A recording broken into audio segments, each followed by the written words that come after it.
during which it became clear that her only contention with the student faculty was the use of the word fire instead of laid off. Oy. Ooh. Ooh. It's bad. I mean, it's just so much. It's just so much to process, guys. It's just a lot. I'm on page 13 of 33, guys. And I gotta plug my laptop in.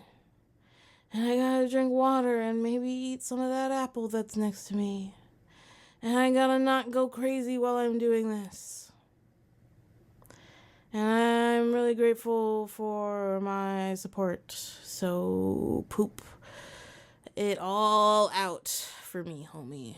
Just poop it all out. Anyway, where was I? Students claimed to intuit that Hellman's motivations were only under the guise of protecting the axed professor's reputations. Students from the journalism department also stated that she attempted to be overly friendly, seeking to partner and pitch NU propaganda via email.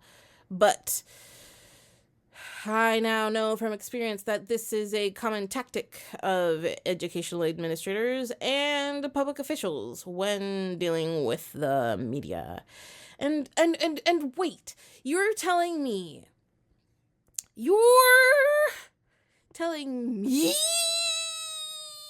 she asked them to be only positive about the merger, and because of that, then proceeded to shut down questioning? Alright. I don't know what's happening, guys. What are we supposed to do? That's a lot of our questions. As a millennial, I think I can say we don't know what's going on. Alright. Okay, so Mills alums got busy. One of them had an article published in Miss Magazine. Something Mills would have always been proud of, but guess what Northeastern University did? They had the article pulled for fact-checking. Except no, that would be too normal. They did indeed pull the op-ed, but not for fact-checking, but instead actually spent 2 or so weeks delaying it in different board of trustee who could author her own op-ed. That's right!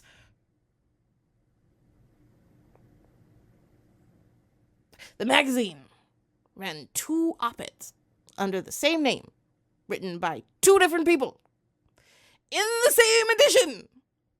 Do we see the layers of absurdity? Why are they going to these lengths? Just stop it.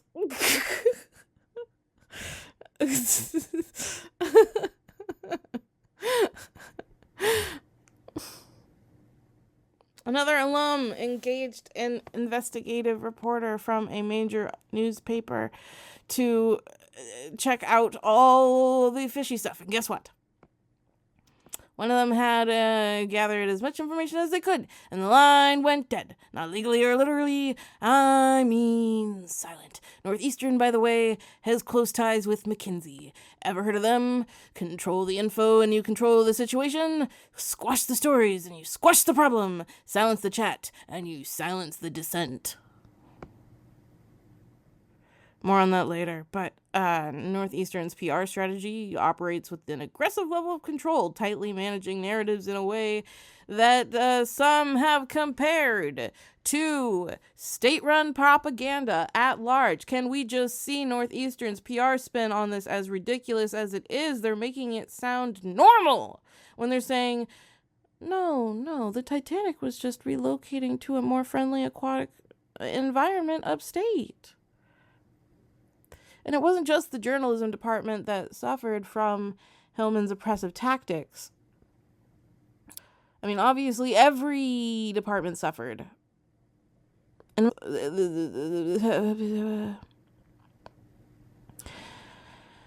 When you look at the evidence, there were plenty of avenues to help Mills that Hillman chose not to pursue. But more specifically, Mills' marketing, or rather the sudden lack thereof, that contributed to the demise.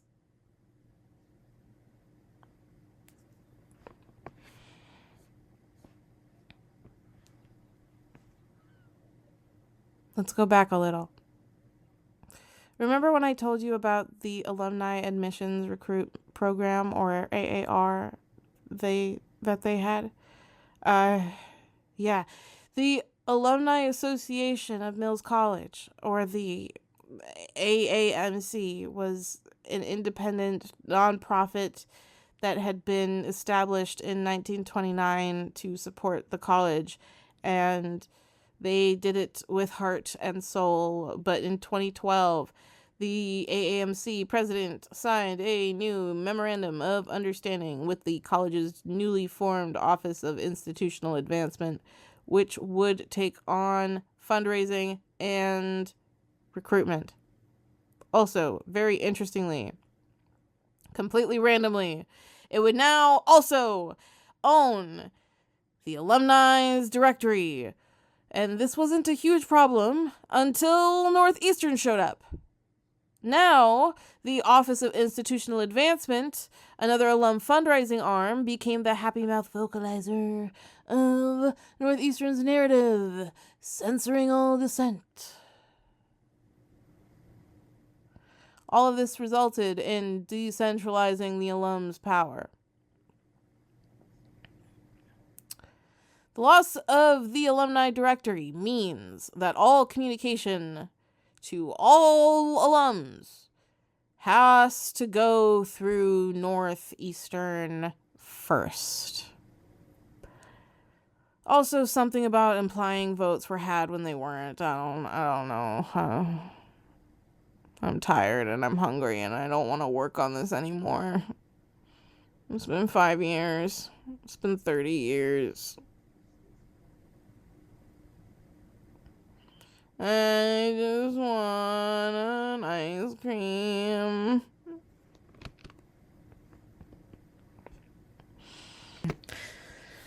Alums became more and more alarmed and concerned for students as they saw Mills and Northeastern University screw them over before, during, and after the merger. And with lip service like that, with lip service like... This is why I'm saying my ADHD is so bad for me personally. I will never remember the original punchline I wrote to this joke ever again. But for some reason, they keep taking more and more rights away from the alums and wider community. All I'm saying is that using the pool used to be more straightforward, and I didn't feel like I had to worry about people being in my phone. I didn't have to feel like people were going to be hacking into my phone. People like Elon Musk while being on campus. Now, I'm not saying that would happen, because if apparently I would be crazy to think that could happen, or that anybody thinks that I exist. Apparently.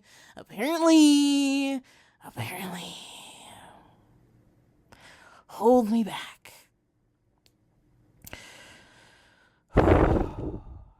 However, now it's something I personally have to think about on a daily basis. And yes, internet, or as I would like to dub you, Mike Weevil. The only reason I'm doing all this is because I'm only mad about the pool. Once upon a time, checking it at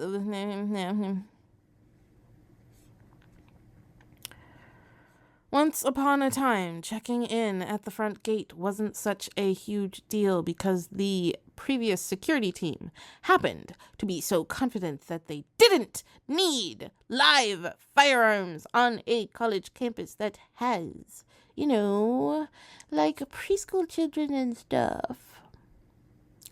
What is wrong with these people?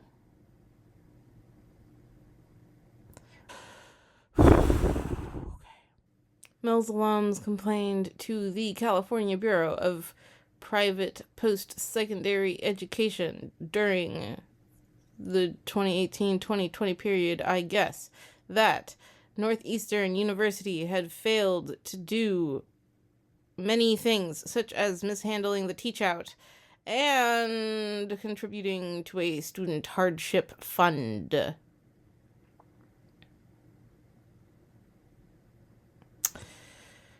Oh boy, that just hit me.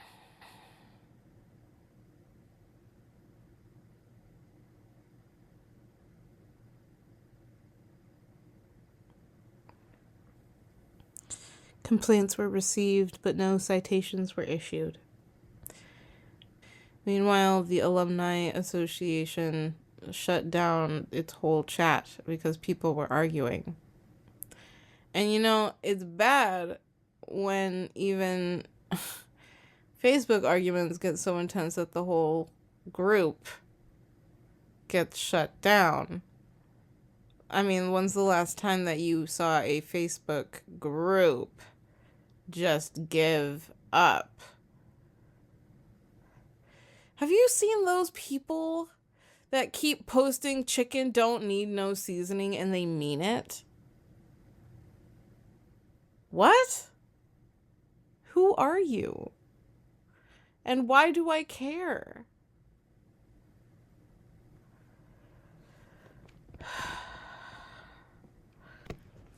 Salt is seasoning, guys. Air is seasoning. Dirt is seasoning. Your fucking finger oil is seasoning. I don't give a fuck.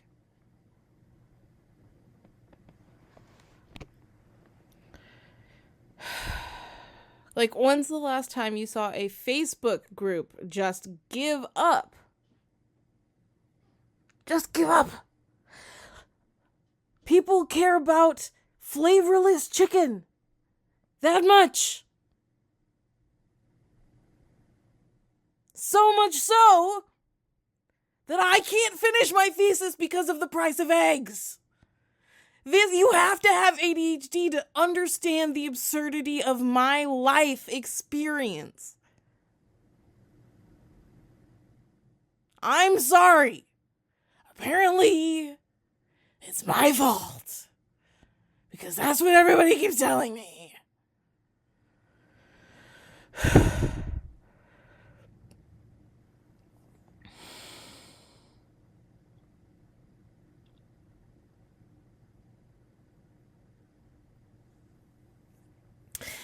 It's like saying the internet itself couldn't handle this level of chaos.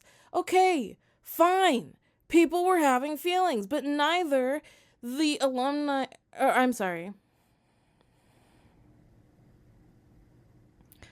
Neither the...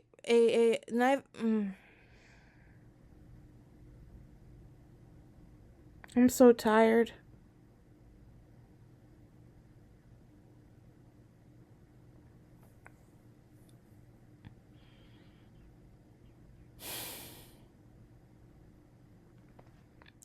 Neither the Alumni Association or the college made space for that. There was one huge, crazy annual meeting, and then after that, communications dwindled. And soon there was no alumni link on the website. Alumni felt lost and disenfranchised. But the Office of Institutional Advancement never stopped asking for money. And they wonder why I keep telling them to take me off their goddamn list. And they still send me bullshit. Like, you're the reason I'm poor right now, dude.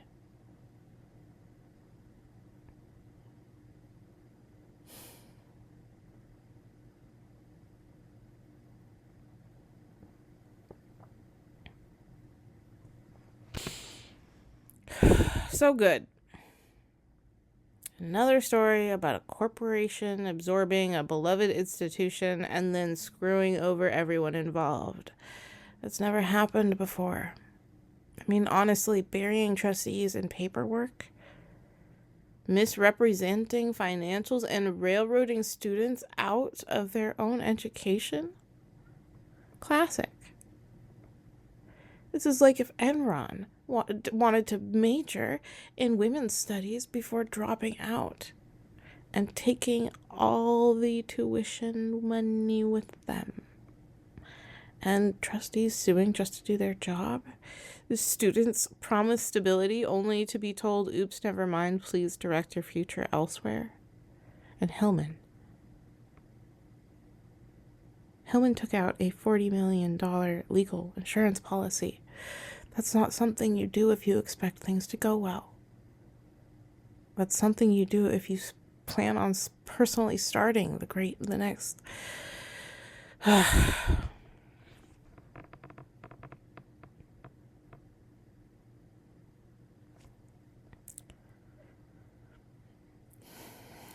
It's something you do if you plan on personally starting the great next. Fuck!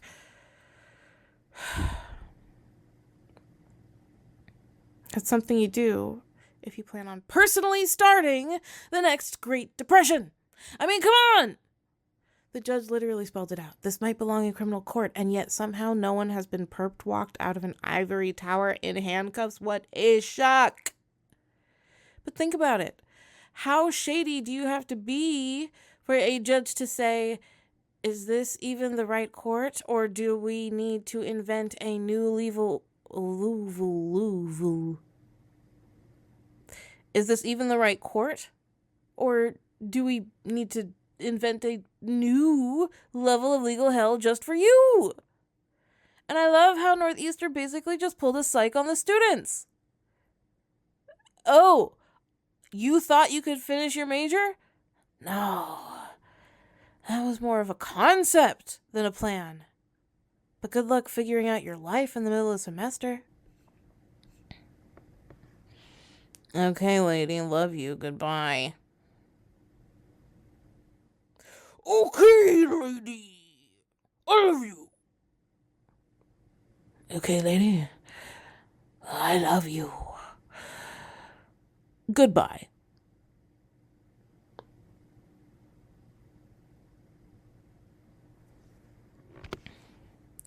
They took alumni donations, redirected them away from the people that they were meant for, and then used that money to cover their own potential legal fallout. And we're supposed to just be okay with that. Oh yeah. Totally normal behavior. Nothing to see here, folks. Nothing at all shady about jacking alumni contributions to bankroll your golden parachute. Nope. Just another Tuesday in academia, while my student loans infinitely expands into an abyss of capitalist parasitic greed.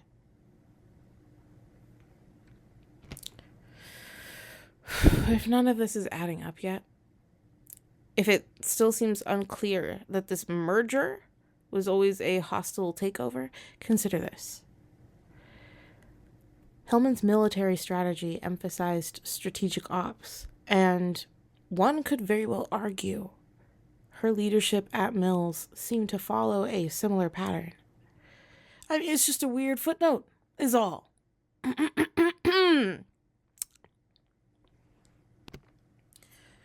During her time in the Air Force, Hillman just happened to excel in strategic bombing.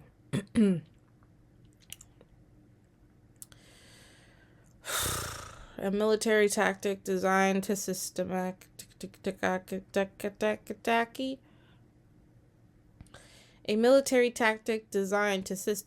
destroy key infrastructures, weaken the enemy's capacity to fight, break their morale, and disrupt communication lines.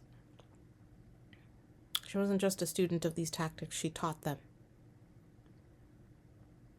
And when applied to businesses, this approach is known as corporate sabotage. Corporate raiding is a method of seizing control of a company's assets by exploiting internal instability or buying out enough shares to gain leverage. While Mills College was not a for-profit business, the tactics historically and continually used by Northeastern mirrors this concept. By taking advantage of Mills's weakened financial state, one that Hillman insured,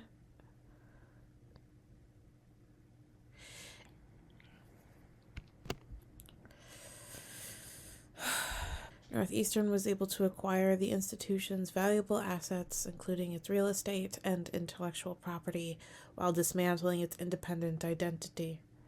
It's unclear whether Hillman's actions were the result of mismanagement or if it was corporate raiding at its finest. While her intent might never be clear, the results are. The internal structure was deliberately destabilized, morale collapsed, communication was obstructed. Everything that made Mills College strong was systematically broken down, leaving the institution fractured, vulnerable, and primed for takeover. And it's not just me saying this. Many faculty and alums have described the events this way. She assured the staff that no one would be fired, but then closed for...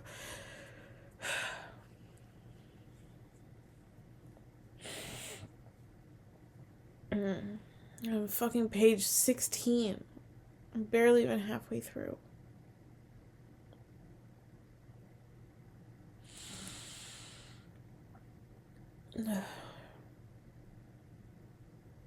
I would honestly just like to get this done and be done and be done.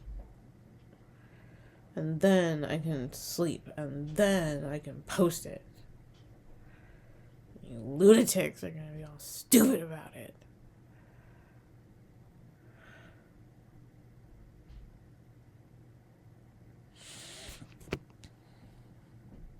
She assured the staff that no one would be fired, but then closed their programs.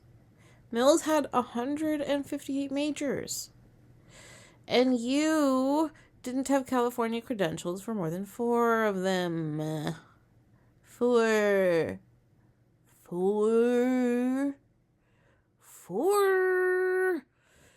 Yeah. Bye.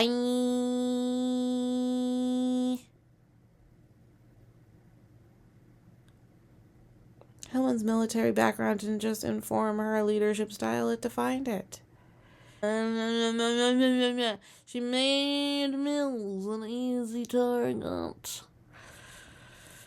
She made Mills an easy target for Northeastern's acquisition by asset stripping, cutting programs like dance and book arts, and devaluing the school from within, quelling any kind of dissent from the students, faculty, and alums. Which is weird, because when I was there, I just happened to go to this weird thing that I heard about at the last minute, which was like an artist talking about their art and like their mission and stuff. And so I went, and I wasn't raising my hand, but for some reason somebody thought I was raising my hand. And it's because I'm already a artist that makes political art. I already had a question in mind, so it was a coincidence. However, it was very awkward for me to be called on when I did not ask to be called on.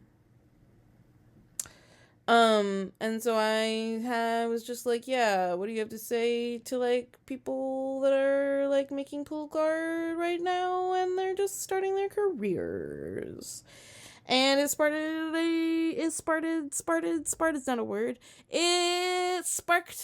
and started an interesting discussion, which I really don't remember because I was stressed out at the time and tired and in pain and other stuff. Anyway, Lots of things going on. Lots of things which people don't understand. There's too many things going on for them to even fathom. Anyway, don't eat the everything bagel. It's a really bad idea.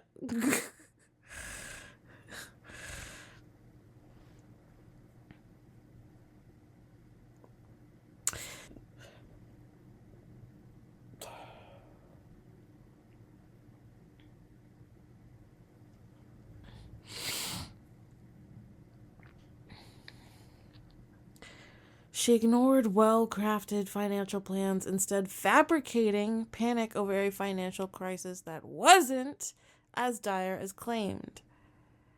Every move was aimed at reducing Mills's strength, just as strategic bombing weakens an enemy's infrastructure to force surrender. Beyond the alleged sudden financial black hole funneling money allegedly to the Cayman Islands, Hillman purportedly sold off priceless cultural assets. Purportedly, in that last part, was in air quotes, such as a rare Shakespeare's First Folio for only $10 million. And I know for some people that sounds like a lot of money, but we have to consider what we're talking about and the time that we live in and the amount of money people are making these days and the amount of money people aren't making these days.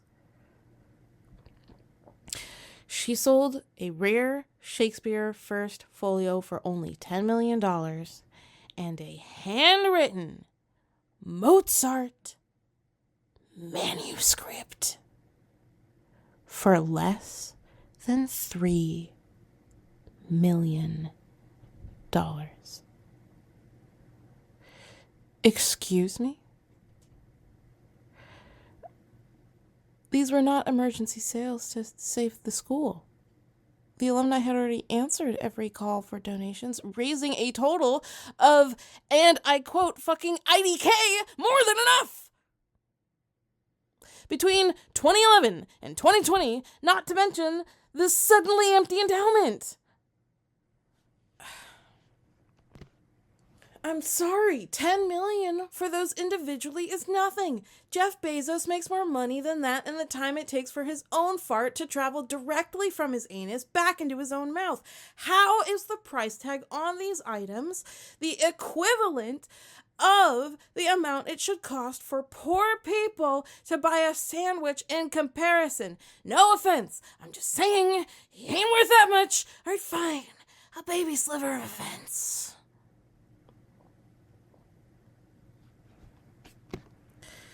So if these sales weren't going to rescue Mills from immediate danger, why sell them at all? And why for so little?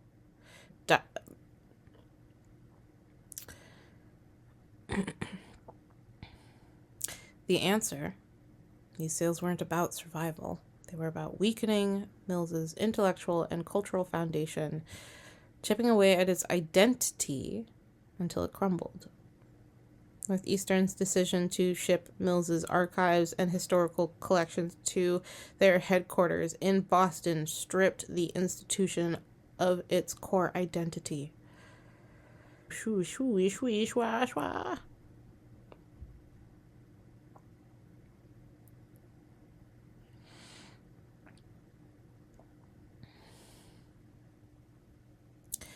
By erasing these materials from local access, they ensured that future generations would be severed from Mills's history.